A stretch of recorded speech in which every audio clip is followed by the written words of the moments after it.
Bonjour et bienvenue à toutes et à tous pour votre rendez-vous quotidien d'actualité, directement depuis le studio 2 de Corbeau News Centrafrique. Aujourd'hui, nous allons plonger dans une affaire des plus troublantes qui s'est déroulée dans le nord-est du pays. Et pour cela, je suis accompagné de notre journaliste aguerri, Brahim Saleh. Bonjour Brahim. Bonjour Félix et bonjour à nos auditeurs.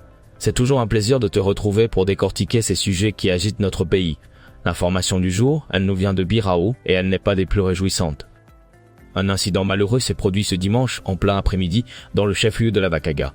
Un élément des forces armées centrafricaines, les FACA, a perdu la vie en retournant son arme de service contre lui-même. Un soldat qui se suicide en plein après-midi? C'est absolument consternant, Brahim. Qu'est-ce qui a pu pousser un militaire à un tel acte et dans quelles circonstances? Les premières informations que nous avons pu recueillir auprès de sources militaires et locales sont assez claires. L'incident est survenu dans un point de vente d'alcool traditionnel. Plusieurs soldats s'étaient rassemblés là, au quartier Bangui Mouraï, et l'après-midi avançait sous l'effet d'une forte consommation. Une vive altercation a éclaté entre les militaires présents. Pour des motifs qui restent pour l'heure non élucidés, l'un des soldats a subitement fait usage de son arme personnelle pour mettre fin à ses jours. Donc, une histoire d'alcool et de disputes qui tourne au drame. Et ça se passe en plein quartier habité, j'imagine que ça a dû semer la panique chez les civils. Absolument, Félix. La détonation a immédiatement engendré un vent de frayeur parmi les riverains. Nombreux sont ceux qui, craignant une attaque ou une aggravation subite de la situation sécuritaire, se sont terrés chez eux. Ce n'est qu'après un certain temps qu'ils ont compris l'origine du tir. Et même si la peur initiale s'est estompée, on peut imaginer que cet événement laisse des traces. L'usage d'une arme létale au milieu des civils, c'est quelque chose qui ne peut pas passer inaperçu. Comment la population de Birao réagit-elle à présent? La nervosité demeure palpable, Félix. La population de Birao est profondément consternée par cet incident déplorable, surtout avec l'usage d'une arme de service au milieu des civils. C'est un rappel brutal des tensions qui peuvent exister. Parlons justement de ces tensions, Brahim. Au-delà de l'altercation, y a-t-il des éléments qui nous éclairent sur le climat général dans lequel vivent ces soldats? On parle souvent de conditions difficiles pour nos troupes sur le terrain.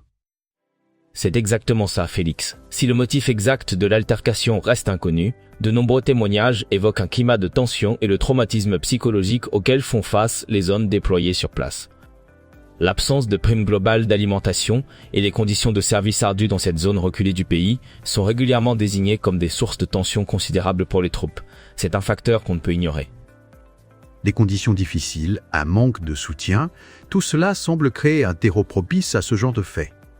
On ne peut pas demander à nos soldats de risquer leur vie et de vivre dans des conditions si précaires sans en voir les conséquences. Un incident vraiment affligeant. Merci beaucoup, Brahim, pour ces précisions. De rien, Félix. C'est un incident qui nous interroge tous sur le bien-être de nos forces armées. Cet article a été rédigé par Ibrahim Moussa. Si vous souhaitez réagir ou nous faire part de vos informations, n'oubliez pas nos contacts. Vous pouvez nous joindre via WhatsApp ou par téléphone au +138 75 72 17 000 ou au +138 72 25 933 42. C'est tout pour cette chronique. On se retrouve demain, même heure, même fréquence. Bon après-midi à tous. Bon après-midi Félix, et à bientôt, chers auditeurs.